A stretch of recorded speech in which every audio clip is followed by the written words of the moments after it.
morning, everyone. My name is Olivia. I'm going to be doing your tour today. I am now standing on the original entrance to the jail, this trap door here. Now, the reason for that is, originally, inmates were kept in the basement of the old courthouse next door. That was from 1842 to 1862. However, that had a couple of problems. There was just inhumane, unthinkable living conditions. They had a lot of issues with overcrowding, and they had 4 inmates manage to escape. So they decided it was time for some new facilities, and they built the jail right next door. So when you were convicted in the courthouse, you would be hooded, walked through the underground tunnel where you would come up here. If you were suspected of having lice, then you would be shaved to prevent the spread of it, and you would have your first and possibly last communal bathing. This was before Confederation, and we were still operating under the British Bloody Code. And what that meant is there was 200 offenses punishable by death. Now, after 1867, we did shorten that list to just the major things like treason, terrorism, and murder. And we also decided it was time to start segregating prisoners.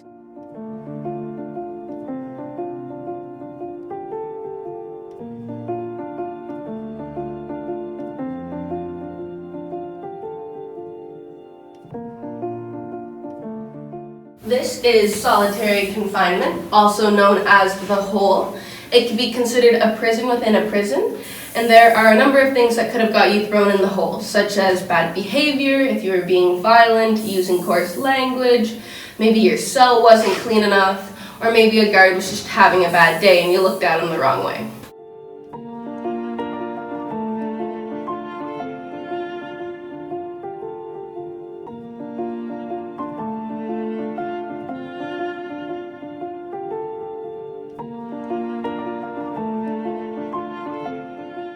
Originally, it was used as a minimum security holding area for men, women, and children.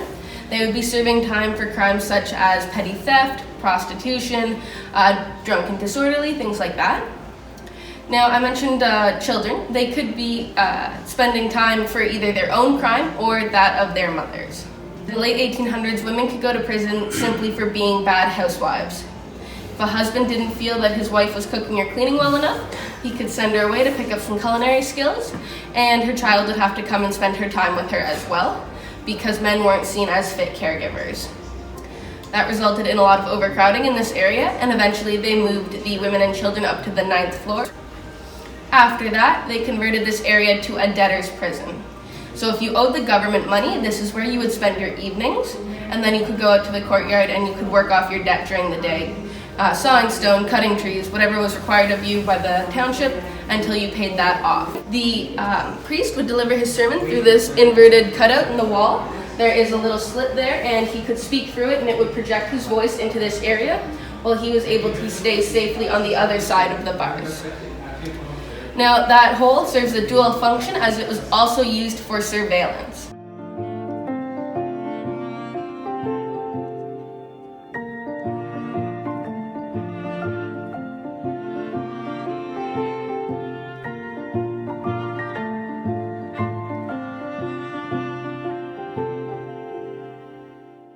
This is the main stairwell. It would have been used by both prisoners and guards.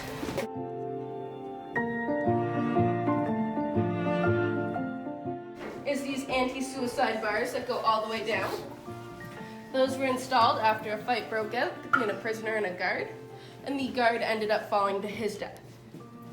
But what the inmates learned is if they got high enough in the prison, they could jump and commit suicide. So for the safety of all parties, they decided to install these. Level 1 we did not go to, it's for staff only, and it was quarantine. So if you were suspected of having a virus that they were afraid was going to spread, then that is where you were kept, and that is also where they kept new immigrants to the area for up to 3 months, with the same fear that they might spread a virus. Now, they didn't always guess correctly, and sometimes you put one person who's actually sick in with a bunch of people who really aren't that sick. Everyone's going to get sick nonetheless. And unfortunately, as a result, a lot of people died on level 1. In the construction of the Mackenzie King Bridge in our parking lot now for the hostel, they found a mass grave with up to 140 bodies. Most likely what happened to the inmates after they passed away. Level 2 we just talked a little bit about. Level 3 was used for administration purposes. That's where records were kept. That's where the guards would come into work. They didn't make them come through the tunnel every day. On my right we have floors 5 and 7, and those would have been the guards' quarters. On my left we have 4, 6, and 8, and those were inmate cells on a graduated offense system. The more severe the crime, the higher up in the jail you got. The 9th floor was originally a hospital. They tried that for about 5 years, but they were not able to keep it open. They had to close it due to not meeting hospital standards. They couldn't find doctors who wanted to stay and work here, surprisingly enough. So they closed that and they opened up the women and children's prison. Young girls would obviously spend their entire sentence there, and young boys were integrated into the rest of the jail population at the age of 12. The youngest boy on record to be caught committing his own crime here was 7, and the youngest girl 12, and those were both accounts of petty theft.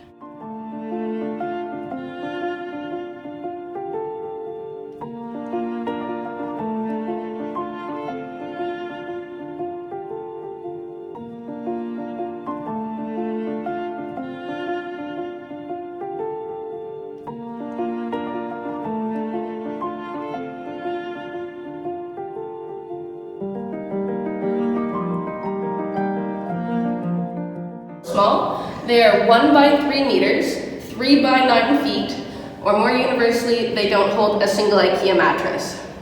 Whenever we converted to a hostel, our rooms like this had to get their beds custom made. Inmates, on the other hand, had no bedding whatsoever until 1888. They were simply on the cold, damp floor. You might suspect that there would only be 1 prisoner in these cells. However, due to overcrowding, they often held more like 3 or 4 people. Tensions ran pretty high, and it wasn't uncommon that fights would happen between inmates.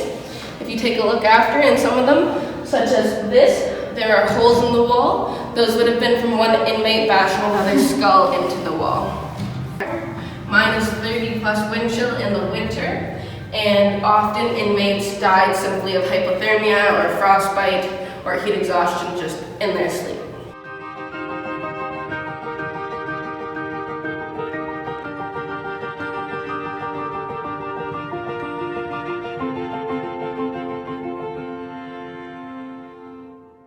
These were used as holding cells.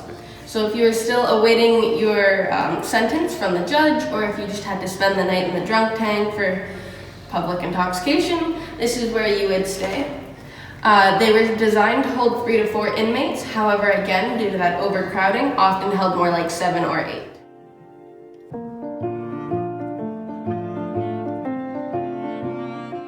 You have on record was in the 1950s. There's a woman spending the night for drunk and disorderly. The next morning, she said to the guard, "Would you be able to find my record? I'm supposed to be released today." He took a look, he couldn't find it, so he gave up and he left her in there. But she was persistent about the matter. That upset the guard, so she got thrown in the hole. All in all, between the hole and her cell, she ended up spending several months instead of just the night or 2 she was intended to. So you're gonna push down on the handle, you're gonna give the door a good shove, and then you're gonna drop the bar.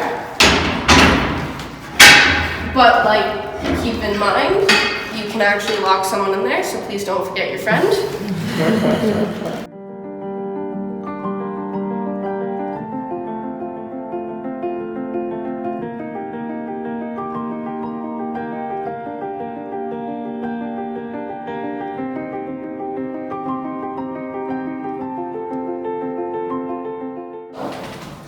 You are now standing on death row. If you were sentenced to death, you would spend the last 72 hours leading up to your execution here, going from one cell to the next each 24 hours, moving your way closer and closer to the gallows. Each cell had a guard, however the guard remained to the side of the bars to increase the feeling of isolation in the prisoner.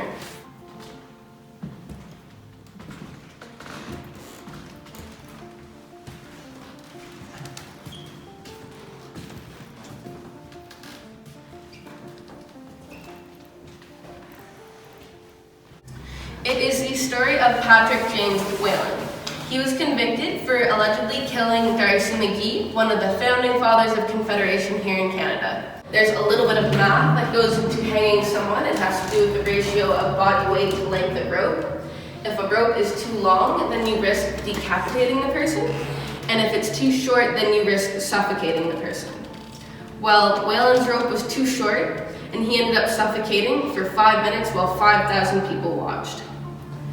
They wanted to see him die. They did not want to see him being tortured. People were outraged, and that was the last public execution we had at this location. Whelan claimed until the day he died that he was an innocent man, and his descendants are still working to clear his name to this day.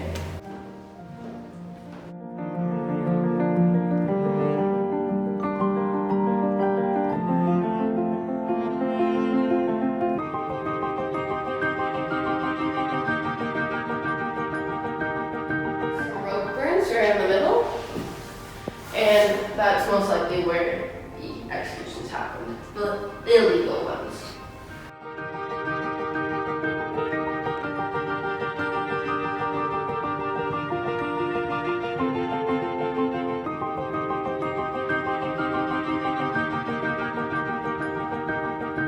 So a couple of things you're going to note. That is the courtyard, so that is where the prisoners would have gone to carry out their work assignments. That was great in theory. It got prisoners ready to reintegrate into society once they were released.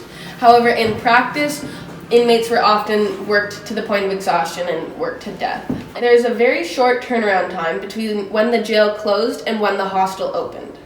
It was only 6 months between 1972 and August 2nd, 1973. So a lot of the modifications done to the property and grounds were done on prison labor. Apart from that, I think it's great though that we have been able to take a place with such a dark history and convert it into a place where we can all come together as a community, make new friends, and make some happier memories.